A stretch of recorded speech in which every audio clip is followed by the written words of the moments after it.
We're going to pick up where we left off, which is identifying domain and range of each of the 8 parent functions that we learned in class. So we'll go ahead and we'll do domain.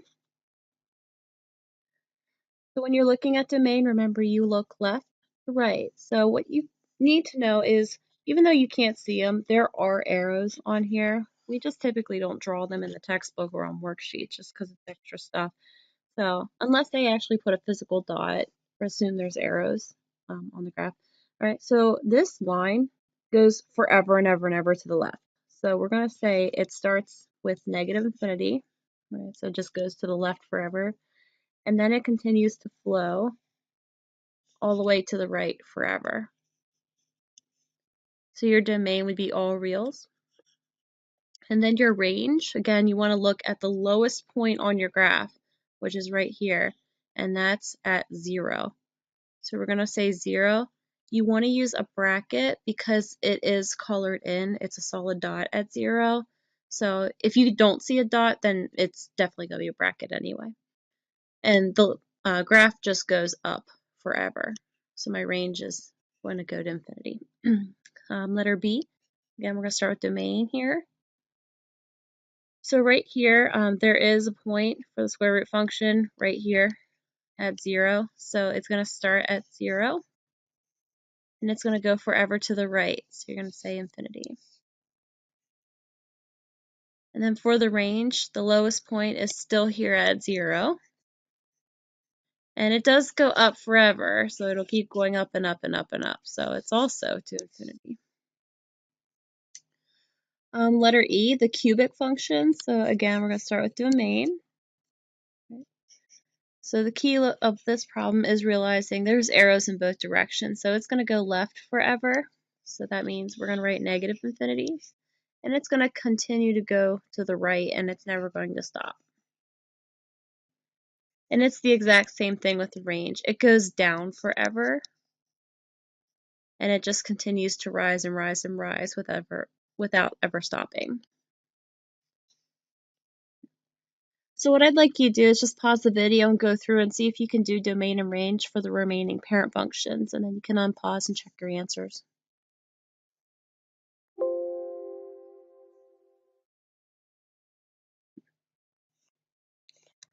So go ahead and take a look here. Letter F should have been the same as letter E, right? Goes on forever, top, bottom, left, right. Letter C, in terms of left to right, it's negative infinity to infinity, but the range is strictly 1, so there's no other height in this range. It starts at 1 and it also ends at 1, so we just kind of use brackets and we just write the number 1. And then for the exponential function, right, so it goes on to the left forever, it goes on to the right forever, and your range, however, the lowest point on the graph would be above 0, so it gets closer and closer to 0, but it doesn't ever actually get there. And then letter G is similar to what we did prior in some of the other videos. So we have, it's going left forever, and then it kind of tailors off at 0, and then it kind of picks up after 0, and then goes forever to the right. So that's why we need the union symbol, and it's the same thing for the range. We're going to switch gears now, and instead of talking about domain and range, we're going to be talking about comparing transformations of parent functions. So it says to identify the function family. That means what parent function are we talking about? And then you're supposed to graph or compare this graph to the graph of the parent function. So what I would do first is I would go ahead and specify that this is a linear function, right? It's a line. And then I would graph the parent function for a linear function, which is f of x equals x. And then your job is to just basically compare this new function to the parent function. So it looks like they took the parent function and they did a couple things. So the first thing they did was they kind of made it less steep, and that's called a vertical shrink. So definitely the parent function is steeper than the new function. They also took this line and they shifted it up 8 units, so 2, 4, 6, 8. So that's something else that happened. And then they also kind of flipped it across the y-axis. So we call that a reflection. Number 2 obviously is a constant function.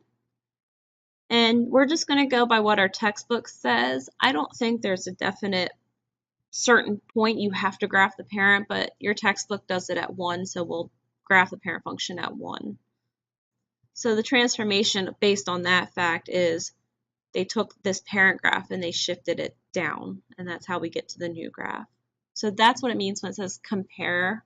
You're just basically telling us what happened to the graph. So number 3, if you remember, the v is an absolute value function. And the original graph for an absolute value looks like this. So you can see that this got much steeper. It got much more narrow in the middle, and that's called a vertical stretch. So if it gets steeper or more narrow towards each other, that's called a stretch. And then whatever number is in front of x, that's called the factor. So we'd say this is a vertical stretch by a factor of 5. Last but not least, we have a quadratic function with several transformations to it. So this is what your normal quadratic function looks like. So you need to try to figure out what happened to get from here to here. So it looks like it went up and right. So we're going to say it shifted up 4 units because it was at 0, and now the bottom's at 4 in terms of height. And it also went 1 space to the right because it's in the middle and each space is worth 2. So this would be at 1 on the x-axis. So we would say there's a horizontal shift right 1 unit.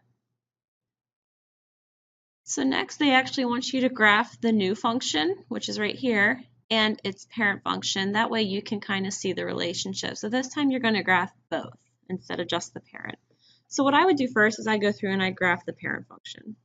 So we'll use, for my PowerPoint, I'm going to use red for parent and blue for transformation. So there's your parent function. It's a linear function, and that's what it looks like. For number 6, your parent function is a constant. So I'm just going to draw a horizontal line through 1. And then obviously your absolute value function is a v through the origin. So I would go ahead and graph my parent functions, get those out of the way. And then we should know how to do 5 without a table. So we're going to start at -7, and we're going to go up 1, right 1. So basically up a half a space, right a half a space, and so on. And then the constant, obviously, it's a horizontal through -9. And then for number 7, you can go ahead and make a table. I'm just going to kind of shortcut that a little bit. If you made a table, your points would end up giving you a graph that looks like this. So now comes the easy part. You just have to tell us what happened. So how did we go from red to blue? So what do you see? So it looks like the red one went down. So we just say it's a vertical shift down, and it's actually going down 7 units. So you could say vertical shift down 7 spaces. So it goes through right here. Same thing with number 6. From red to blue, it went down. So we say it's a vertical shift down. Number 7, however, is a vertical shift up, and it's actually up by 1 unit. We'll talk more about how to figure out the number of units later. Right now, you just need to get the directions down. So what you should do right now is pause the video and go ahead and graph the parent functions for the quadratics and the absolute value. That should be not too bad. And then I want you to graph each of these through making a table. Okay, so make a table and plot 3 or 4 points for each one, and then I want to see how those compare. Okay, so your graph should look like the following. I should see a parabola for 8 and 9 and a V for number 10. And then I should see an upside down parabola. So you should have gotten that from your table, a wider parabola, and a more narrow V. So all that's left is just to simply describe what happened. So for number 8, it is reflected across the x-axis. So it's basically flipped upside down. Number 9, since it got wider, it's less steep, so we call that a vertical shrink. Number 10 is opposite. It got more narrow, so it got steeper, and that's a vertical stretch.